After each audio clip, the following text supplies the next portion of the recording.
What is going on, everybody, and welcome to the channel. My wife and I just got back from Cayo Coco Cuba, and I just want to go over two things really quickly. The purpose of this video and the purpose of the channel. The purpose of this video is hopefully to give you some tips and tricks that we learned on our first experience in Cayo Coco Cuba. And, maybe it'll help you along the way, save you some time, help you decide what to do, what not to do, and so on.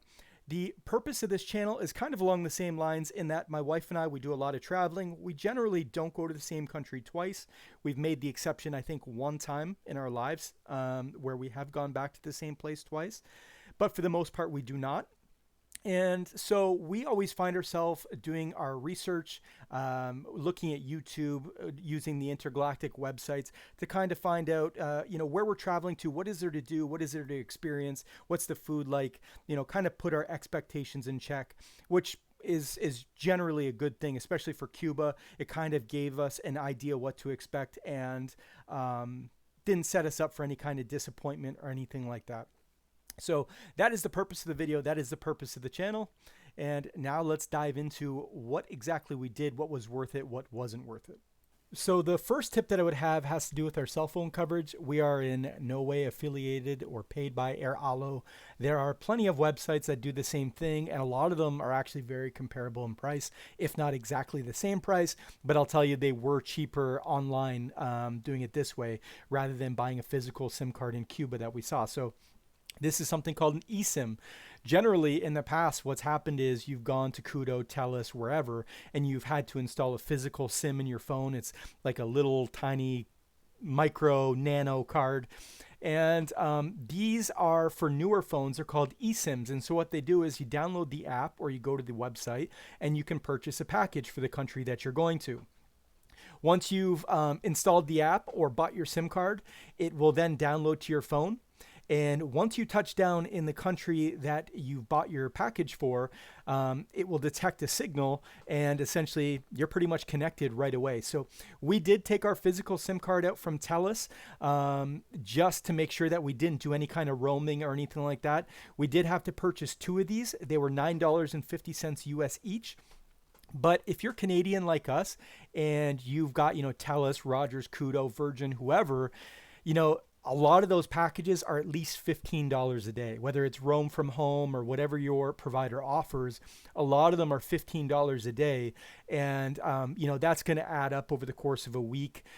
Even if you're doing it every second day, where you're turning on your phone to get your messages, things like that, you still would have saved a fair bit of money using an eSIM. I also just want to give a quick heads up that not all cell phones do support an eSIM. All of the ones that came out, in the last 3 years, more than likely will. If you have any questions whether or not your phone would support an eSIM, you can literally go onto AirAllo or any of the competitors' websites, and in the FAQ or the help area, which is not overwhelming, they're very small because it's such an easy service to use. They will tell you by phone, Apple, Android, they'll tell you what supports it, what doesn't. And it'll make your life a lot easier rather than wasting your money and finding out later. So this was the first tip. We loved it. It gave us the ability to talk to our family as we please, because if you've never been to Cuba before, I promise you the Wi-Fi is going to be spotty. You're mainly going to be sticking to the lobby, the a la cartes, the dining rooms, things like that, where you're going to get some kind of internet connection. And even then, it's going to be very spotty at best. This is the main reason that we wanted a SIM card. And I'm going to wrap this up real quick. We knew that we were going to be traveling off the resort. We knew that we were either going to rent a car, rent scooters, whatever. So we wanted access to not only emergency helplines, but we wanted access to Google Maps in case we got lost while we were driving. And another thing that we found out later once we were in Cuba is you're going to find that a lot of the excursion places, like for example, at the Memories Caribe, if you walk down the beach a little bit, there's actually like an excursion place that will offer deep sea fishing, snorkeling, scuba diving, things like that. And a lot of times they're not actually at their post, but they have a WhatsApp phone number. So by having a data package, you pretty much have the ability to contact any of these WhatsApp people at any given time, no matter where you are. We were booking a snorkel trip. He was nowhere around, so we had to message him for a couple days before we finally kind of locked in and were able to pin him down and get something booked. So the next tip that I would offer up has to do with our scooters. So First of all, there's a few major ways to get around the island to get the excursions, the markets, the other hotels, things like that. And so the one is the classic cars that Cuba is known for, those beauties from the 50s, the 60s, mint condition, well taken care of. But they will cost you a pretty penny depending on how far you're going. We got a quote to go deeper into Cuba from Cayo Coco. We were going to go towards Havana. And it was going to take, I think, an hour and a bit, they said, and it was not going to be cheap. It was going to be pretty expensive. The other method of transportation is an open-top public transportation type bus. Now, I think that is the cheapest, and it's not even close. But I will say we did see a few people, especially at the big market, yelling at the big buses because it's 38 degrees. You're standing sometimes where there's no shade at all, and the buses will pass right by you. Usually there will be another one that runs maybe 5-10 minutes after that, but just kind of being stuck there on vacation in the sweltering heat, waiting for a public transportation bus to come pick you up can be a bit of a pain. So now for our scooters. We rented 2 scooters. They were going to cost us $32 a day each. But the trick is, if you rent your scooters on a Saturday, they're closed on the Sunday. So you can get them to work in a deal where they'll say, okay, you know what? $32 for the day, but you can keep them for an extra day. Keep the keys until Monday morning. It allowed us to do an extra day of traveling. So the first day we went on to the what would be the west side of the island towards Pilar Beach. And on the Sunday, we did all of our shopping on the east side of the beach where we went to the small market, the big market, you know, the Memories Flamenco, things like that. So it just gives you that extra day of freedom to do whatever you want, and you can save quite a bit of money and come and go as you please by not having to use one of the taxis or wait on the public transportation. And you know what? We had a lot of fun on the roads, on our hogs, and I gotta say, like, the roads are pretty good overall. The only thing we had to worry about a little bit was the fact that some of those cars are flying, and there's not a lot of traffic on the road. It's very rare that you'll see 2 cars coming in each direction at the same time. Very rare. But some of the cars that are passing you, they might take it a little close. So yeah, when we were negotiating with him, he pretty much said that the rental places are closed on Sunday, and we kind of took advantage of that and got him to work that into the deal for us, where we got to keep the keys for an extra day. So it was a lot of fun. The scooters pretty much just sit on the parking lot. We only saw one other person rent a scooter. So there's going to be some room to work there. Also, I also want to add that the scooters and the cars, they come with tanks of gas included. So, you know, here in Canada, when you rent a car, you're required to fill it up and put it back at the same level on the gas gauge when you return it. In Cuba, you can return it as is. It was already included in the price. Obviously, double check, make sure. But for us, that was a non-issue. It was all included and everything was hunky-dory. So as I mentioned before, this was our first trip on the scooters. We went to the northwest of the island to Pilar Beach. And I would say the best way to go is probably by scooter or by open top bus because it's very scenic, very beautiful. It was scorching hot, but there's lots to see. So I stopped my cursor right there. That's the Ernest Hemingway Bridge. It was really cool. There's like 4 or 5 statues of him in a fishing pose. There were some fishermen on the bridge. Really, really cool. And again, I would say scooter or open top bus was the best way to go. I would not pay to go on an excursion here. I would just do it yourself. There are beach chairs and beach like relaxation beds that you can rent. I don't know how much the beds were, but the chairs were $5 per. And there was a guy going around essentially taking care of all that. So this boardwalk is what you're initially going to be greeted with when you arrive at Pilar Beach, whether it's at the parking lot, the bus stop. There's this big long boardwalk and it takes you down to the ocean and to the restaurant. So this restaurant here is one of 2. We thought it was pretty authentic and pretty local because there was a lot of construction workers doing work and a lot of their families were there with coolers and they were kind of chilling and eating. They had Moosehead beer here. It was like $20 Canadian for a plate. It was lemon chicken, banana chips, rice. And again, I had a Moosehead beer. My wife had a wine. Pretty reasonable and actually, honestly, probably the best food we had our entire trip in Cuba. Second probably would have been Lenny's, but this was fantastic food. Again, there's a shot of the boardwalk. And beautiful, beautiful beach. Again, any excursions that you're going to do, they're going to take you from here and take you to an island for snorkeling, scuba diving, things like that. So amazing trip. I wouldn't recommend doing it through an excursion. So the next thing we did was go to Lenny's. When we originally arrived at the Memories Caribe in Cayo Coco, one of the first things they talked about was Lenny's, and they said if we wanted to book transportation there, they could take care of that for us. They wouldn't book your meal in advance or set a reservation, I don't believe, but they were going to provide us with like a taxi to Lenny's. We drove there. It was about 15 minutes. Not one of the best drives, only because it's a lot of dirt roads, a lot of potholes, things like that. So we had to really take it slow. But it was well worth it. So Lenny's is going to be a little bit expensive. We paid about $70 Canadian for the both of us, for both of our meals. My wife had a small lobster, some shrimp, I think some rice. I had chicken. So not cheap. She had 2 glasses of wine. I had 2 beers. But you're paying for the view. You're not just paying for the food, you're paying for the view. There was a horse there. My wife is an avid dressage rider. And so once we were finished eating, she went over and she hopped on the horse. The cowboy there was super cool. He was telling us some stories in Spanish about how he's been gored by some bulls and things like that. So a lot of fun. Highly recommend going to Lenny's. It was the second best meal we had on the island, only to the one at Pilar Beach. And if you need to book any kind of transportation or anything like that, your hotel will help you, whether it's through taxi or by bus, or of course, if you've got a car or you've got a scooter, then you can get yourself there. But highly worth it. It was nice to see a different view of the island or of Cuba. And yeah, it was absolutely beautiful. Definitely would recommend Lenny's. I guess the reason they call it Lenny's is it had another name before. It went through a hurricane, and a Canadian man named Lenny, I believe from Mississauga, helped them restore it. And so there you have it. Okay, so the next trip we took was to the big market. It was probably our longest scooter drive. It was about 30 minutes, 35 minutes, somewhere along there. And, you know, I got to say, there's not a lot of things you're going to find in terms of differentiation on the island. A lot of the souvenirs are going to be exactly the same in Cayo Coco, whether it's the small market, big market, or at the airport. The airport probably had the best selection, but a lot of it is the same stuff. We only look for 3 things when we go away. We look for a picture frame that says where we were. We look for a Christmas ornament that says where we were and preferably the year. And we look for a fridge magnet.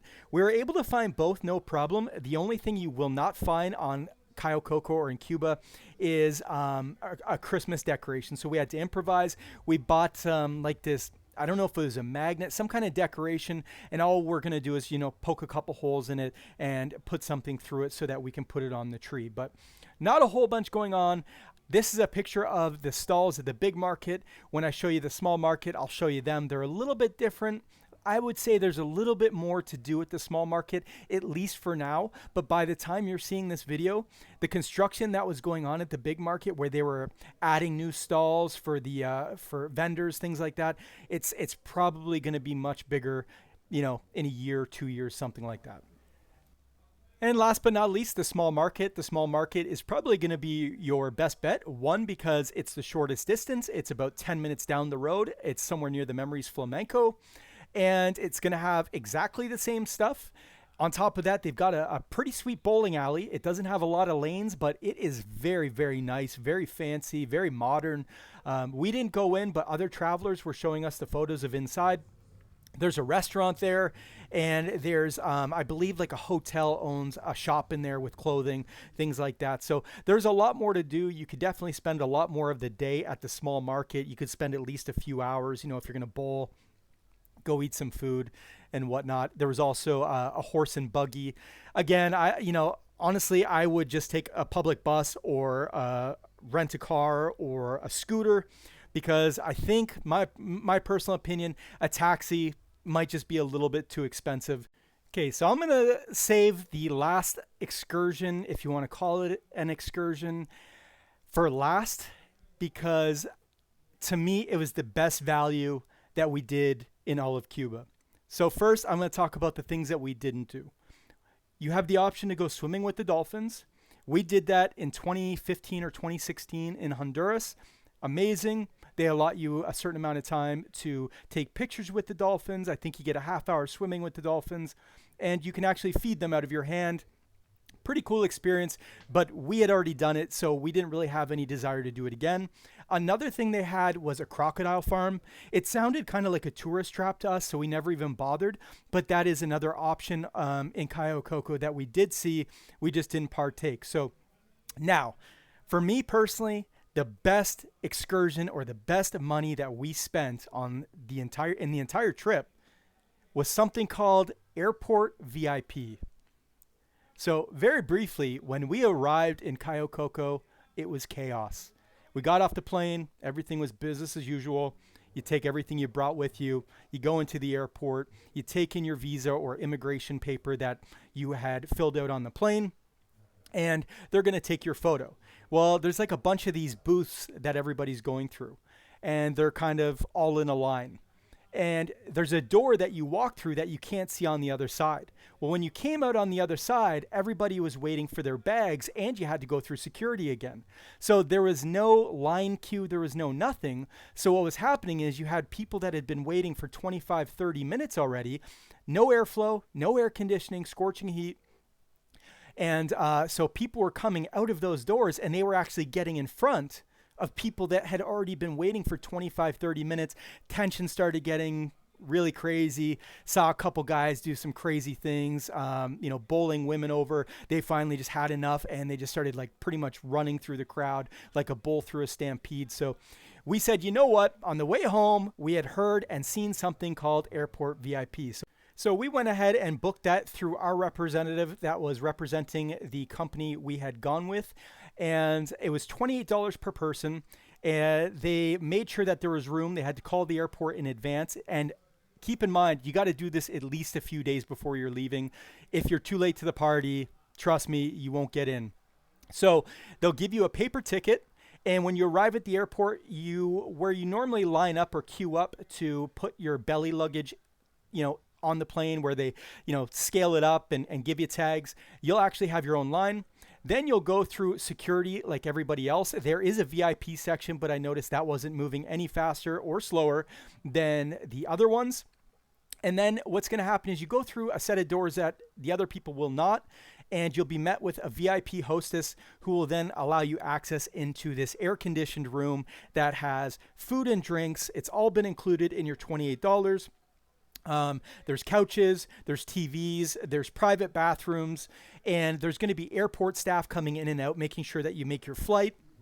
Airport staff as well as airline staff. They're checking people's passports.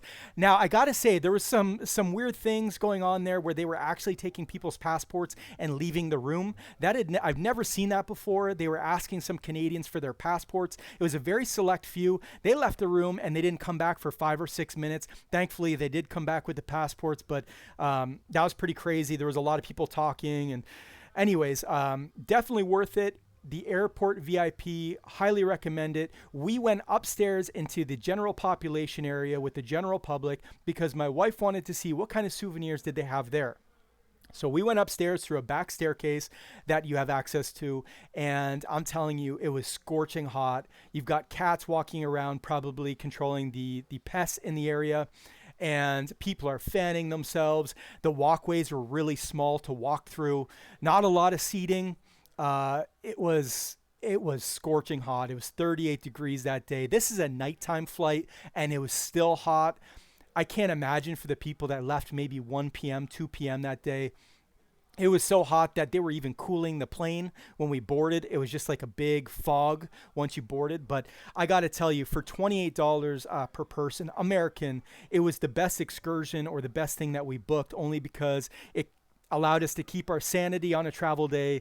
We were cool. We had food. We had drinks, whether you wanted alcohol or juice, water, they had all of it. It was definitely the best money that we spent, and I would highly recommend that you do it, especially if you're going in the same dry season we did.